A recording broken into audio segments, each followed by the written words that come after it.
We're here today with Miss Roxy Washington, Stephen Jackson, Gigi Floyd, Gianna Floyd, who's George Floyd's daughter. On behalf of the family, we just like to say to America and to the world, thank you. Thank you for being present with us in the moment. Thank you for caring, and thank you for showing your support. This battle, this fight is not over.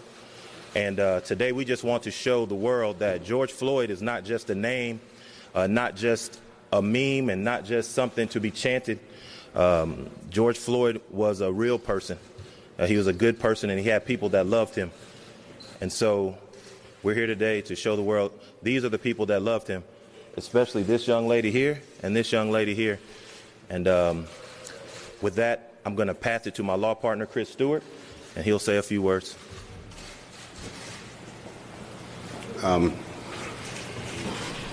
You know, the image that most of us have of George Floyd is the horrible video that we've seen.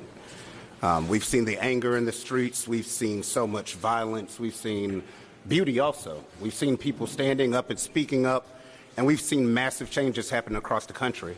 But what we really wanted the world to see is the beauty of their child. The beauty of Gianna, who's going to be taller than me soon, just like her dad. The beauty of Roxy, who is holding up strong throughout this.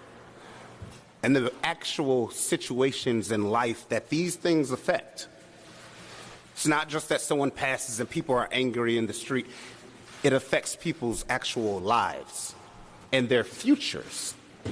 So a father was taken. You've seen Ben, who we're working with, and that team. A brother and sister lost another brother. And here, I want to introduce you to Roxy and to Gigi. Okay.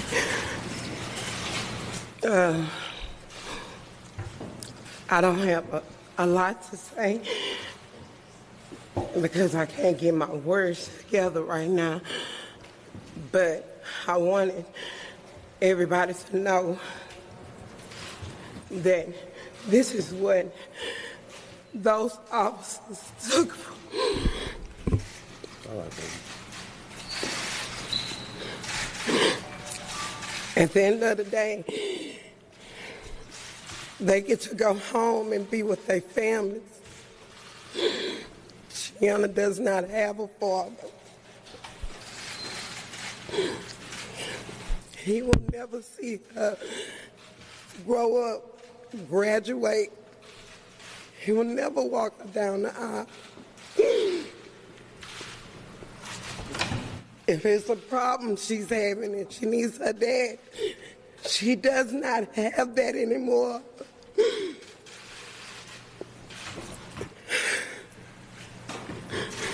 I'm here for my baby. And I'm here for George because I want justice for him.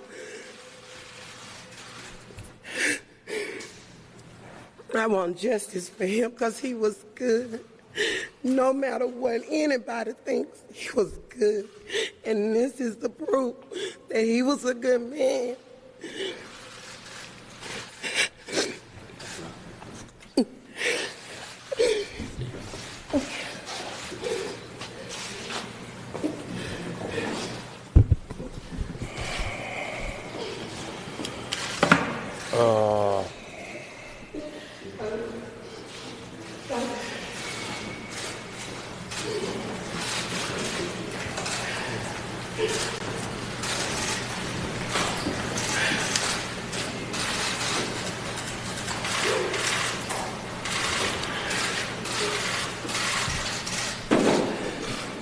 It really don't make no sense.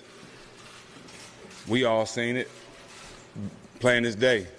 Y'all in here with cameras for a reason, to record what's here so you can have it for later, so you can have proof of what happened today, right? Am I right or wrong? So you can have footage of what happened today, right? And when you post that footage on your news stations or whatever, you expect people to believe what you're posting and what you video was real, right? Am I right or wrong? Correct. Why is it not that simple when somebody's getting videoed and getting murdered? Why is it not that simple? Why do we have to see her pain? Why do we have to see a daughter getting raised without her father? But you know what? There's a lot of stuff you said that he gonna miss, that I'm gonna be there for. I'm gonna walk her down the aisle. I'm gonna be there for her. I'm gonna be here to wipe your tears. You dig what I'm saying? I'm gonna be here for you and Gigi. Floyd might not be here, but I'm here for her. I'm here to get justice, and we're gonna get justice from my brother. We're not leaving. We're gonna keep fighting.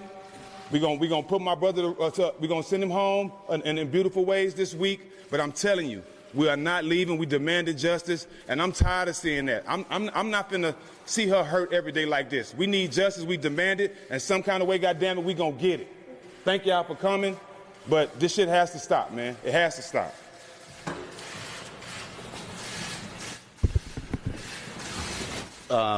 We literally flew up here from Atlanta, where today the district attorney indicted 6 officers who were involved in beating those college students and tasering them. The district attorney, the mayor, and our chief of police took action in under a week, fired and indicted. But yet here we're still waiting for the arrest of the other officers. Why can't that be a blueprint of what should happen in these officer-involved situations?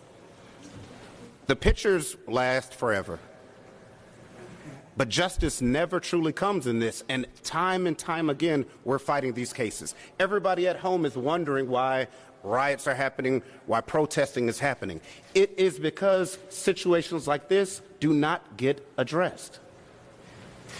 No one is saying that every police officer out there is out to try and kill somebody. But when someone does do something, when someone crosses the line, they have to go through the system and be held accountable. How is that not fair? And it always happens to African Americans. And the end result is this.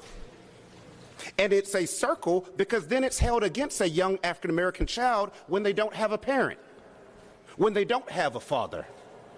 Now we're somehow less than equal because we're missing that dad. Well, this is going to be the reason that Gianna is missing that dad. Through no fault of her own, through no fault of his. So this helps that cycle.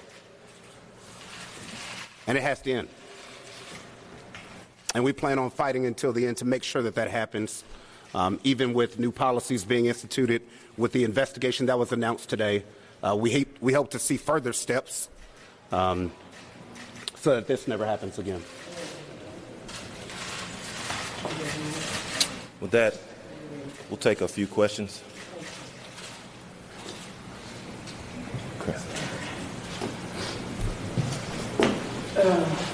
And very few, because this is rough. Could Roxy just talk about the man George Floyd, father, just give us some beautiful memories of him? He was a good man as a father. He was so happy to have her. He was there. He slept the whole time that I went through labor. But when he heard her cry, he got up. He woke up. And I still have a picture of him waking up, getting his baby. He loved her. He loved her so much.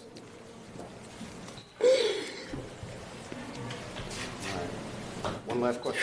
Can you tell us a little bit about what he told you when he wanted to leave Minneapolis? Why did he leave? What did he tell you? To work, to seek work, job opportunity.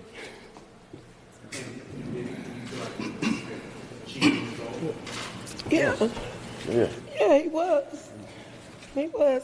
He was able to remain part of the country. Of course he was. He still took care of us. He lived here, but we still had that connection, you know? And he still took care of us. He provided for us. He living here, working.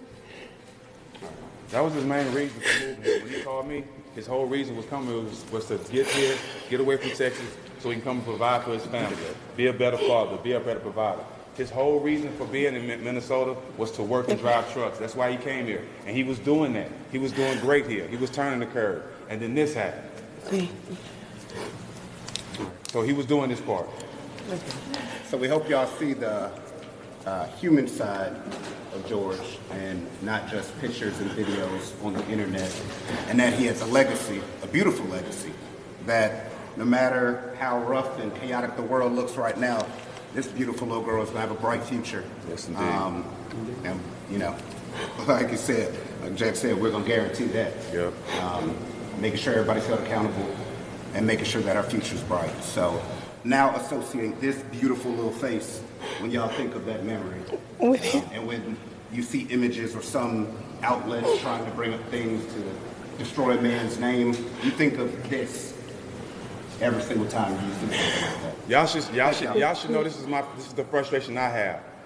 This is my brother's 6-year-old daughter. I have a daughter. So this is my frustration. Y'all want to know why I'm here? Why I'm standing? Why I'm here? Because my brother's daughter have to live without him. Look at the tears.